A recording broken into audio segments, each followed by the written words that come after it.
Hola hermanos, continuamos con nuestro estudio acerca de nuestro Señor Jesucristo y en esta oportunidad queremos ver las festividades solemnes de Jehová, es decir, las fiestas judías y la persona de nuestro Señor Jesucristo.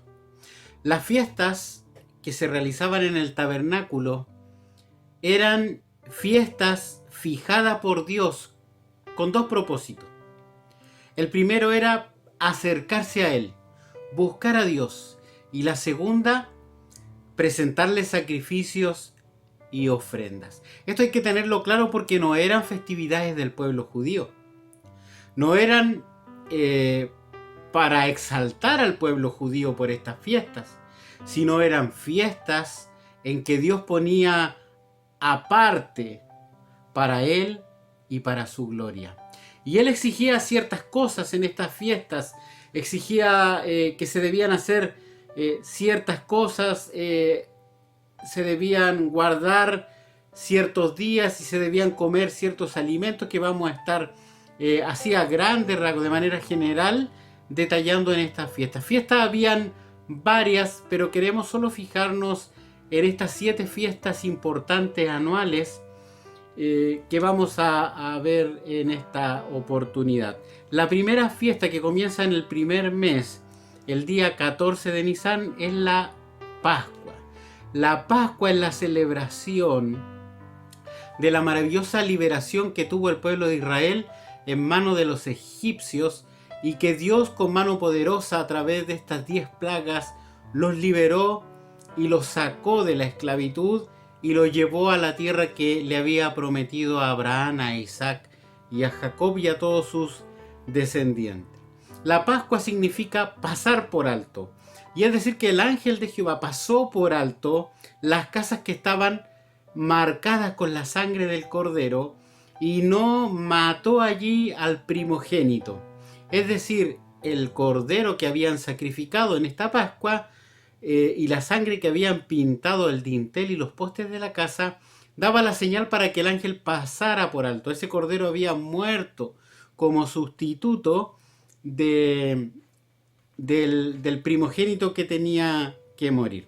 ¿Qué se hacía en esa Pascua? Bien, se elegía un cordero sin mancha o sin defecto, macho de 1 año, y que moría, ¿cierto? Era sacrificado y era cocinado, ¿cierto? Completamente en fuego, y era además comido con pan sin levadura y con hierbas amargas. Esto es un simbolismo de una liberación gratuita. Ellos no tuvieron que hacer nada, solamente poner fe que ese cordero que estaban sacrificando era único y suficiente para librarlos del juicio de Dios hacia los primogénitos. Ellos tenían que comer además esta Pascua apresuradamente, con sus zapatos puestos, listos sus enseres para partir. Ellos tenían que celebrar además esta fiesta de manera perpetua, siempre acordarse que la liberación que había hecho Dios de manera tan maravillosa a través de estos milagros. La iglesia tiene su símil en esta conmemoración que es la Santa Cena. De hecho, nuestro Señor Jesucristo, celebrando la Pascua hora antes de ser entregado, Él toma estos elementos sencillos del pan y del jugo de la vid y los compara con su cuerpo que iba a ser molido y entregado por nuestros pecados, y esa sangre derramada que iba a significar una sangre de un nuevo pacto. Entonces ese es el símil que tiene hoy la iglesia.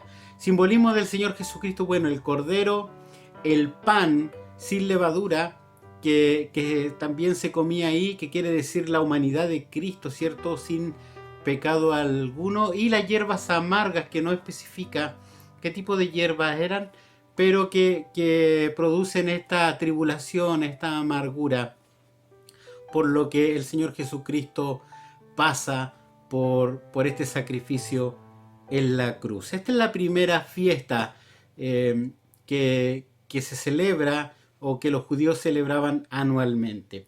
La fiesta que sigue es la fiesta de los panes sin levadura, y esta fiesta está ligada a la Pascua porque comienza el día siguiente de la Pascua y se celebra por 7 días.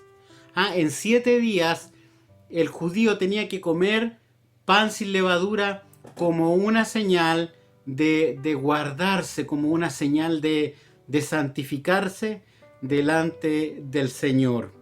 Y esta fiesta simboliza a Cristo como el único sustento. Él en Juan capítulo 6 le dice a los judíos que Él es el pan que descendió del cielo, que Él es el pan de vida, que el que vuelve a comer el pan, porque los judíos se jactaban de que Dios le había enviado pan del cielo, y Él les dice no, los judíos que comieron ese pan volvieron a morir, pero el que come de mí, el que come de mi carne, el que bebe de mi sangre, no morirá eternamente. Entonces Él es el verdadero pan que descendió del cielo. Él es el pan que da vida. Entonces, la levadura, ¿qué significa? Bueno, la levadura es un símbolo de pecado. Primera de Corintios, capítulo 5, 8, nos muestra eso, ¿cierto? Ya que la vida de Cristo fue sin pecado, como lo menciona Segunda de Corintios 5, 21, como también Primera de Pedro 2, 22 lo menciona, y como también Primera de Juan, capítulo 3, verso 5, mencionan que la vida de Cristo fue una vida sin pecado. También la fiesta de los panes nos habla de la vida del creyente después del sacrificio de Cristo, que debe ser una vida santa y sin mancha delante de Dios. Esta es la fiesta de los panes sin levadura. Ahora, luego de esa fiesta seguía también la fiesta de las primicias. La fiesta de las primicias era una fiesta donde se presentaba, tenía un carácter agricultor, porque se presentaban las primicias, las primeras gavillas, ¿cierto? Que el sacerdote mecía como una promesa de cosecha, de la cosecha completa que seguiría en unas semanas más. Así que esta fiesta se celebraba el primer día de la semana después de la Pascua. Es decir, la Pascua se celebró el día 14, viernes 14, ¿cierto? El sábado fue día de reposo y el primer día de la semana, domingo, correspondía la celebración de estas primicias. Y tiene un simbolismo muy, muy maravilloso, porque esto significa y habla acerca de la resurrección de Cristo, que es las primicias, como lo menciona Primera de Corintios, capítulo 15, del verso 20 al verso 23. Cristo es la primicia de la resurrección, después los que creen en Él y después todo lo demás, pero Él es la primicia, Él es el que se presenta lo primero como una promesa de que todo lo demás, de que todo lo que Él ha dicho va a ocurrir. Y hay promesas maravillosas con respecto a eso. La cuarta fiesta que queremos mencionar también de manera general es la fiesta de Pentecostés.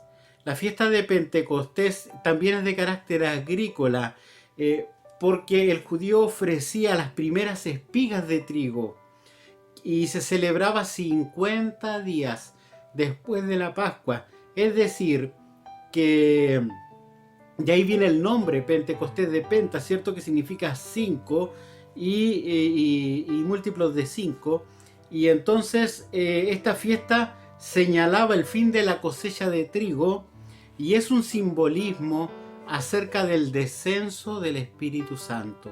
En Hechos capítulo 2 menciona que el Espíritu Santo en medio de la fiesta del Pentecostés desciende sobre esos 120 que estaban orando allí en el aposento alto, y ahí comienza la historia de la iglesia, comienza la historia del cristianismo propiamente tal. La iglesia fundada por el Señor Jesucristo, pero confirmada por el Espíritu Santo. Entonces, esta fiesta nos simboliza la venida del Espíritu Santo. ¿Y qué hace el Espíritu Santo? Bueno, el Espíritu Santo viene para dos cosas. Primero, unificar a los creyentes en un solo cuerpo, tal como 1 Corintios 12:13 dice que fuimos bautizados en un solo espíritu, se nos dio a beber de un solo espíritu, ¿cierto? Y fuimos confirmados en un cuerpo. También se nos capacitó, el Espíritu Santo capacita para el servicio de Cristo. En Hechos capítulo 1, el Señor Jesucristo le dice a sus discípulos: recibiréis poder cuando haya venido sobre vosotros el Espíritu Santo, y me seréis testigos. Entonces ese poder, que es el poder que los capacita, también en 1 Corintios capítulo 12, verso 11, dice que el Señor, a través de este Espíritu, da dones para el servicio, para poder servir de manera más eficaz a nuestro Señor Jesucristo. El Espíritu Santo en los creyentes le impulsa a recordar lo dicho por el Señor Jesucristo, tal como lo expresa Juan 14:26. También a dar testimonio, como lo dice Juan capítulo 15, verso 26. Nos guía a toda verdad y enseña, como nos dice Juan 14:26 y Juan 16, del 12 al 13. También el Espíritu Santo exaltará a Cristo. Juan 16, capítulo 13 al 15. La siguiente fiesta es la fiesta de las trompetas, la quinta fiesta anual. Se celebraba el día primero del mes séptimo, en el cual caía al final de la temporada agrícola. Se hacían sonar las trompetas y se ofrecían sacrificios. Al son de las trompetas representaba la voz de Dios hablándoles a Israel, y las trompetas eran de plata que simbolizaban redención. Servían para llamar al pueblo, para convocar, para dirigir a la congregación para el culto, para hacer marchar los campamentos y con toque de alarma para salir a la guerra. También se usaban para tocarlas en el día de las solemnidades, y una trompeta anunciaba el año del jubileo, o sea, el año de la liberación y la restauración. Eso lo podemos ver en Números capítulo 10, del 1 al 10, y Levítico 25, del 9 al 11. Para Israel significaba dos cosas esta fiesta de las trompetas. En primer lugar, el recogimiento del Israel esparcido. Ya Isaías 11:11, 27 del 12 al 13, Amós 9:15 y Ezequiel 37 habla de esta promesa de Dios de volver a juntar a todos los dispersos del pueblo de Israel, es decir, de una restauración nacional. Recuerden que el pueblo de Israel se había dividido en dos, en el reino del norte y también en el reino del sur, y el reino del norte había sido disperso por Asiria, que era el imperio que los destruyó. Y para la iglesia, ¿qué significa esta trompeta? Bueno, los creyentes seremos reunidos con Cristo cuando suene la trompeta. Eso lo dice 1 Corintios capítulo 15, versos 50 y 53. Y también 1 Tesalonicenses, verso 4, del 13 al 17. La sexta fiesta se conoce como el día de la expiación, o en hebreo Yom Kippur. Eso aparece en Levítico 16 del 1 al 34 y también Levítico 23 del 26 al 32. Este día parte como la celebración de un nuevo año y se observaba como un día de contrición y pesadumbre nacional. Es decir, en ese día la gente hacía lloro, en ese día la gente se contristaba y se apesadumbraba producto de sus pecados. El pueblo se afligía y confesaba sus pecados. el sumo sacerdote declaraba los pecados de la comunidad y entraba en el lugar santísimo con la sangre del sacrificio para hacer expiación por el pueblo, a fin de que los hijos de Israel comenzaran un nuevo año con una renovada relación con Dios. En el Nuevo Testamento se ocupa la palabra reconciliación para esto de la misma palabra de expiación, y se aplica la obra de Cristo, quien sufriendo como un sustituto al morir en el lugar, satisfizo legalmente la justicia divina con su sacrificio expiatorio y efectuó el restablecimiento de nuestra relación con Dios. Es decir, Él nos reconcilió con Dios, tal como lo expresa Romanos 5.1, Romanos 5.11, 2 de Corintios 5.21, Colosenses 1.20 y 1 de Pedro 2.24. En ese día, en ese sacrificio, se presentaban dos machos cabríos. Uno era sacrificado y el otro era presentado vivo al Señor, que después era soltado al desierto. Esto daba un simbolismo de la muerte y la resurrección del Señor Jesucristo. El sacerdote ponía sus manos sobre el macho cabrío y confesaba todas las transgresiones. Esto representaba la transferencia de pecado del pueblo hacia el animal. La sangre del sacrificio era rociada sobre el propiciatorio en el lugar santísimo, es decir, el sacerdote entraba una vez al lugar santísimo y rociaba sobre el propiciatorio la sangre de este sacrificio. Esta es una ilustración del sacrificio perfecto de nuestro Señor Jesucristo, que lo hizo una vez y para siempre, tal como lo expresa la carta a los Hebreos, capítulo 10, verso del 1 al 4, y también el capítulo 9, verso 12. Al poner la sangre sobre el propiciatorio, la palabra propiciación significa que este sacrificio aplacó la ira o fue satisfecha la justicia o el pago que se requería por este pecado. La Biblia dice en Isaías 53 que Jehová cargó en él, en el siervo sufriente, en Jesucristo, el pecado de todos nosotros, y él lo castigó allí en la cruz por nuestro pecado, La séptima y última fiesta anual era la fiesta de los tabernáculos. Era una fiesta que se realizaba después de hacer la recolección de la cosecha y la vendimia, es decir, daba por finalizado el año agrícola y era la última fiesta.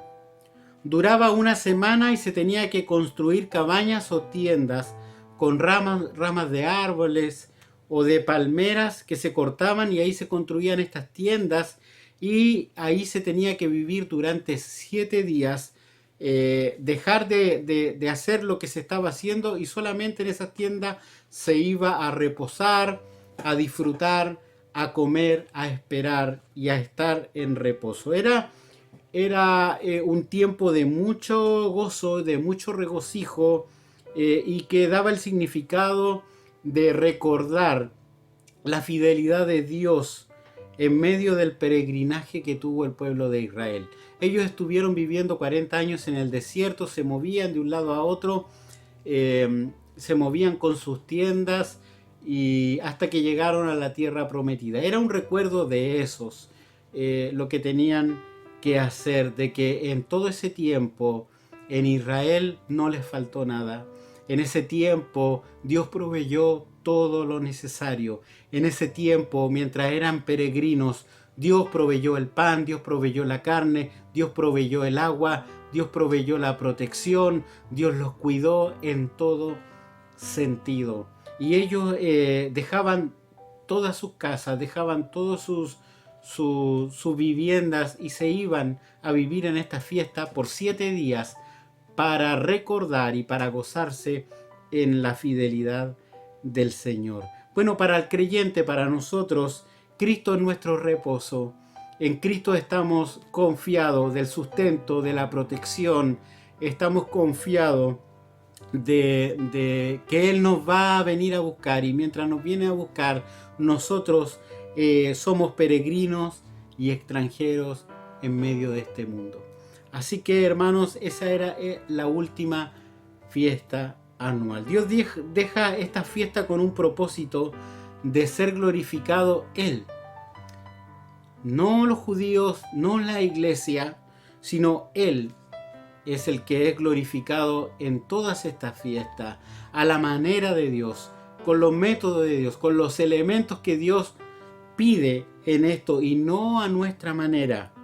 Él nos ha mostrado el método, el camino, la forma para acercarnos a Él y para agradarle a Él. Dios ha mostrado su corazón, ha dejado su manera de actuar a través de la Biblia. Y toda esta manera de actuar que Él tiene está en la persona de nuestro Señor Jesucristo. Le invito a reflexionar sobre esto. Nosotros somos iglesia no para poner nuestra atención en la misma iglesia. La iglesia está para glorificar a Dios. La iglesia está para obedecer a Dios. La iglesia está para dar testimonio del Señor Jesucristo. La iglesia está no para hacer las cosas que la iglesia quiere hacer. La iglesia está para hacer las cosas que Dios dijo que la iglesia debía hacer. Y tenemos las instrucciones en su palabra.